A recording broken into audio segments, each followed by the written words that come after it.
Hi అండి, అందరూ ఎలా ఉన్నారు? బాగున్నారా? నేను కూడా చాలా బాగున్నాను. ఈరోజు వచ్చేసి ఇంకో మంచి వీడియోతో మీ ముందుకైతే వచ్చేసాను. మన ఛానల్ ఇప్పుడే ఫస్ట్ టైం చూస్తున్నారంటే లైక్ చేయండి, షేర్ చేయండి, సబ్స్క్రైబ్ చేసుకోండి. సో నేను ఇలా ఆలోచించి లక్షలు అయితే సేవ్ చేశాను. ఎలా ఏంటి అనేది చెప్తాను. ఎండ్ వరకు చూడండి. ఎండ్ వరకు చూసి కామెంట్ పెట్టండి. సో వీడియోలోకి అయితే వెళ్ళిపోదాం. సో శాలరీ రాగానే నేనేం చేస్తాను అంటే సేవింగ్స్, నీడ్స్ అలా 2 టైప్స్గా డివైడ్ చేసి పెట్టుకుంటాను.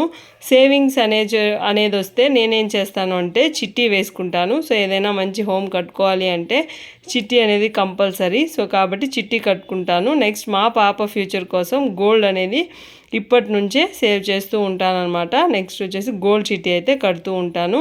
సో పిల్లల ఫ్యూచర్ కోసమైనా ఇప్పుడు ఫీజు కోసమైనా ఆర్డీలు, ఎఫ్డీలు అయితే వేసుకుంటూ ఉంటాను.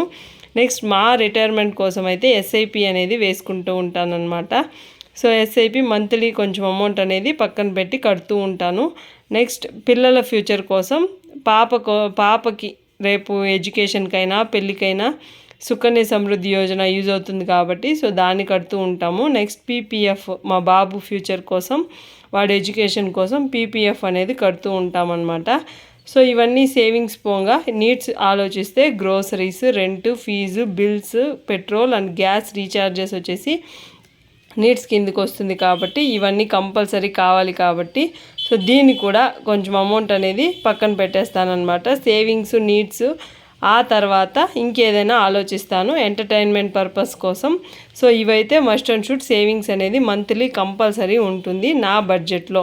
సో ఇలా చేస్తే హ్యాపీగా మనకైతే లక్షలు సేవ్ అవుతుంది.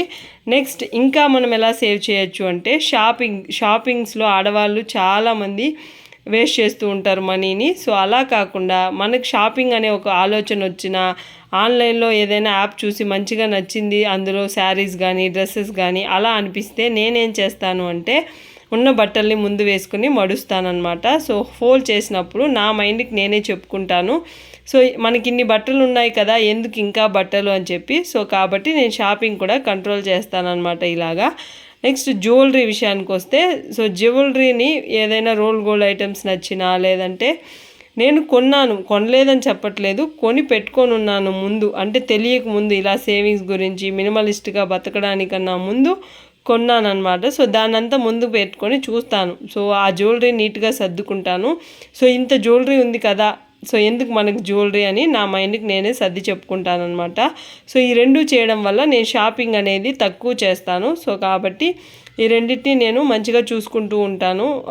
అప్పుడప్పుడు చూస్తే నాకు ఒక సాటిస్ఫాక్షన్, నా దగ్గర కూడా బట్టలు ఉన్నాయి, నా దగ్గర కూడా జ్యువెలరీ ఉన్నాయి, ఇంకెందుకు అని చెప్పి. నెక్స్ట్ మేకప్ ఐటమ్స్ వచ్చేసి మినిమలిస్ట్గా పెట్టుకుంటాను. ఏం కావాలో అది మాత్రమే కొంటానన్నమాట. ఎక్కువ వేస్ట్ చేయను. నెయిల్ పాలిష్లని, మేకప్ ఐటమ్స్ అని చాలామంది వేళ్ళు ఖర్చు చేస్తూ ఉంటారు. సో ఏదో 1-2 ఐటమ్స్ పెట్టుకుంటే చాలు అనేది నా ఫీలింగ్. సో అందులోనే నేను మేనేజ్ చేస్తూ వస్తానన్నమాట. నెక్స్ట్ కిచెన్ యుటెన్సిల్స్ కానీ ఐటమ్స్, అలాగే డెకరేషన్ ఐటమ్స్ని నేనైతే నో చెప్తాను. ఎందుకంటే ఉన్నదే రెంట్ హౌస్లో, నెక్స్ట్ మారినప్పుడు మన ప్యాకర్స్ అండ్ మూవర్స్ అంత కరెక్ట్గా తీసుకెళ్తారని నేను అనుకోను. సో కాబట్టి సో అలాంటప్పుడు డ్యామేజ్ అయ్యే వస్తువులు చాలా ఉంటాయి. నేనైతే ఇది ఫేస్ చేశాను కాబట్టి సో గ్లాస్ ఐటమ్స్ కానీ డెకరేషన్ ఐటమ్స్కి కానీ నేనైతే ఎలాంటి ఖర్చు చేయదలుచుకోలేదు.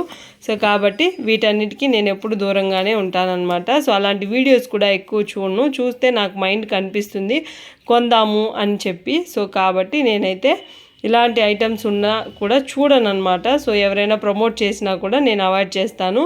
ఓన్లీ అవసరానికి మాత్రమే ఏం యూజ్ అవుతాయి అనేది మాత్రమే కొనుక్కుంటాను, అదే వాడతాను కాబట్టి.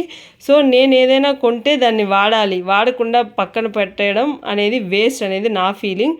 సో కాబట్టి అలాగా ఆన్లైన్ యాప్స్ కానీ, లేదంటే ఏదైనా షాపింగ్ యాప్స్, ఏదైనా బ్రాండెడ్ ప్రమోషన్స్ కానీ, బ్రాండెడ్ ఏమైనా వీడియోస్ చూసినా కూడా అవాయిడ్ చేసేస్తానన్నమాట. నెక్స్ట్ వచ్చేసి పిల్లల బట్టల విషయంలో అయితే నేను ఎక్కువ కాస్ట్ పెట్టను, అలాగే ఎక్కువ కొననమాట. వాళ్ళు పెద్దోళ్ళు అవుతూ ఉంటారు కాబట్టి పొట్టి అయిపోతూ ఉంటాయి. ఎక్కువ కాస్ట్ పెట్టినా కూడా మనీ వేస్ట్ అవుతుంది కాబట్టి పిల్లల బట్టల విషయంలో చాలా స్ట్రిక్ట్గా ఉండాలి. ఎక్కువ బట్టలు కొనేసి వేస్ట్ అనేది చేయకూడదు, ఎక్కువ కాస్ట్ కూడా పెట్టకూడదు పిల్లల బట్టల కోసం అనేది నా ఫీలింగ్. ఉన్నదాన్ని వేస్తూ ఉండాలి. ఏదైనా ఫంక్షన్ కానీ ఫెస్టివల్స్ కానీ వస్తే మాత్రమే బట్టలు కొనాలి, బర్త్డేకి ఇలాంటప్పుడు మాత్రమే కొనాలి. అలాంటప్పుడు పిల్లలకు కూడా అన్ని బట్టలు వేయగలుగుతామన్నమాట మనము. సో కాబట్టి పొదుపుగా బట్టలు కూడా కొనాలి అనేది నా ఫీలింగ్. నెక్స్ట్ వచ్చేసి వంట సరుకులు, వెజిటేబుల్స్, ఫ్రూట్స్ ఏం కావాలో రాసుకొని కొనుక్కోవాలి. ఫస్ట్ అయితే ఒక లిస్ట్ ప్రిపేర్ చేసుకోవాలన్నమాట. సో అలాంటప్పుడే మనకు తెలుస్తుంది ఏది మనకు అవసరం ఉంది, ఇప్పుడు ప్రస్తుతానికి వంట రూమ్లో మనకి ఏం కావాలి అనేది తెలుస్తుంది అనమాట. సో లిస్ట్ ప్రిపేర్ చేసుకుంటే మనకు మైండ్ కూడా ఫ్రీగా ఉంటుంది. ఏం కావాలో అది మాత్రమే కొని ఇంటికి తెచ్చుకుంటాము.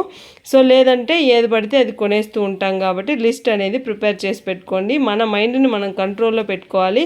ఏది కావాలో అది మాత్రమే కొనుక్కోవాలి అని చెప్పి మనకు మనమే చెప్పుకోవాలన్నమాట. సో పని మనిషికి అయితే నో చెప్పండి. సో ప్రజెంట్ హెల్తీగా ఉండాలి అంటే మన పనుల్ని మనమే చేసుకోవాలి. మనకు కొంచెం హెల్త్ వైజ్ మంచిగా ఉంటుంది అంటే పనులు చేయాలన్నమాట. సో అలాంటప్పుడు మనం కూడా యాక్టివ్గా ఉండగలుగుతాము. సో కాబట్టి పని మనిషిని అయితే అవసరం లేదని మీకు మీరే సర్ది చెప్పుకోండి. నేనైతే ఇలా చెప్పుకుంటానన్నమాట. నెక్స్ట్ మూవీస్, అవుట్ సైడ్ ఫుడ్స్కి అయితే నో చెప్పేశాను. సో అది తిన్నా మన హెల్త్ బాగుండదు కాబట్టి సో అలా అయితే అవుట్ సైడ్ ఫుడ్ అయితే నో అని నేనే చెప్పుకున్నాను అనమాట. సో మూవీస్ అయితే ఎప్పుడో 1 ఇయర్కి ఒక సినిమా, 6 మంత్స్కి ఒక సినిమా అలా చూసుకుంటూ ఉంటామన్నమాట. సో పిల్లల కోసం అది కూడా ఏదో ఒక ఎంజాయ్మెంట్గా ఉంటుందని చెప్పి వెళ్ళడము.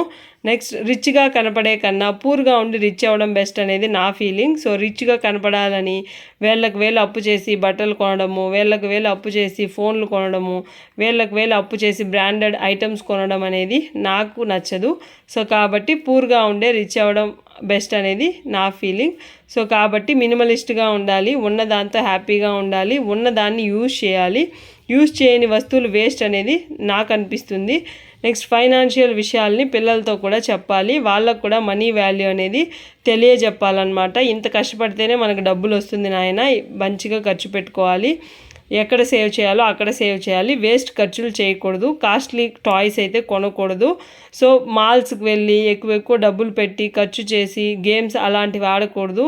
ఇండోర్ గేమ్స్ కన్నా అవుట్డోర్ గేమ్స్ మంచిది అని పిల్లలకు కూడా చెప్పాలి. సో అప్పుడే వాళ్ళకు కూడా అర్థమవుతుంది. మనల్ని చూసే మన పిల్లలు పెరుగుతారు కాబట్టి మనం కూడా ఫైనాన్షియల్ విషయాల్ని వాళ్ళతో డిస్కస్ చేయాలన్నమాట. మన స్థాయికి మించి ఖర్చులు చేయకూడదు అని డిసైడ్ అయ్యాను అనమాట. కార్ లోన్ అని, హౌస్ లోన్ అని, ఇంటీరియర్ లోన్ అని ఇలా ఏ లోను తీయకూడదు. చాలామంది కార్లలో వస్తూ ఉంటారని చెప్పి ప్రతి ఒక్కరు వాళ్ళని చూసి వీళ్ళు కొంటూ ఉంటారు. సో అలా అయితే నా మైండ్ సెట్ కాదండి. ఒక మంచి హౌస్ ఉండి అన్నీ మనకు మంచిగా ఉంది అనుకుంటేనే కార్ జోలికి వెళ్ళాలి అనేది నా ఫీలింగ్. ఒక్కొక్కరు వాళ్ళ అభిప్రాయం వాళ్ళకు ఉంటుంది, కానీ నా అభిప్రాయం మాత్రమే నేను ఇక్కడ షేర్ చేస్తూ ఉన్నాను. ఈఎంఐలో ఏమీ కొనకూడదని ఫిక్స్ అయ్యాను. డబ్బులు ఉంటేనే కొనాలి, ఈఎంఐ మనకు అవసరం లేదు అనేది నా మైండ్ సెట్. సో కాబట్టి ఈఎంఐలో ఏమీ కొనకూడదని నేను అనుకున్నాను అనమాట.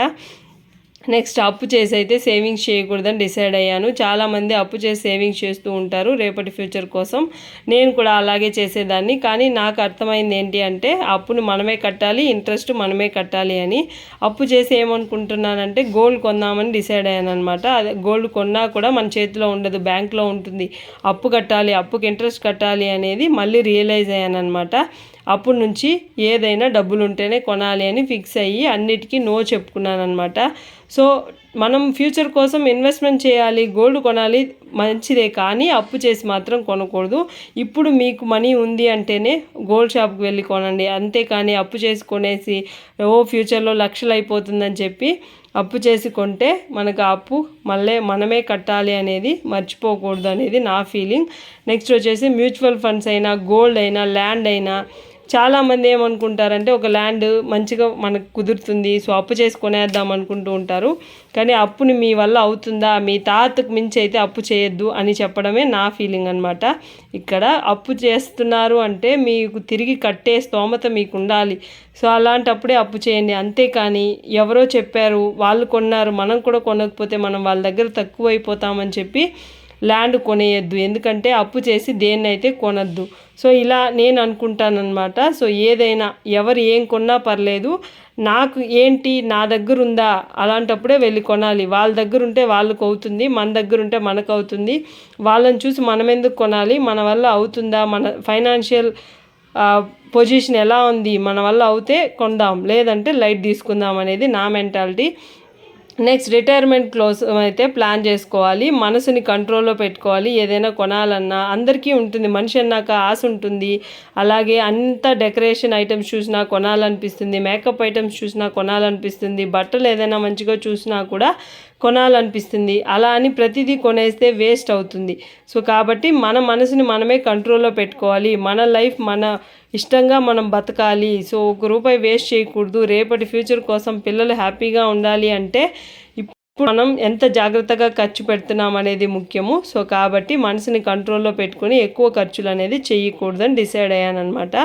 Next health and term insurance మాత్రం కంపల్సరీ అనేది తీసుకోవాలి. ప్రతి ఒక్కరికి హెల్త్ అండ్ టర్మ్ ఇన్సూరెన్స్ అనేది ఉండాలి అనేది నా ఫీలింగ్. సో నేను కూడా తీసుకున్నాను అనమాట. ఇలా అయితే సేవ్ చేశాను. సో మీకు నచ్చితే ఫాలో అవ్వండి, సబ్స్క్రైబ్ చేసుకోండి. ఇంతవరకు చూస్తున్నారు అంటే మీకు నచ్చుతున్నాయి నా కంటెంట్ అని నేను అనుకుంటున్నాను. బాయ్.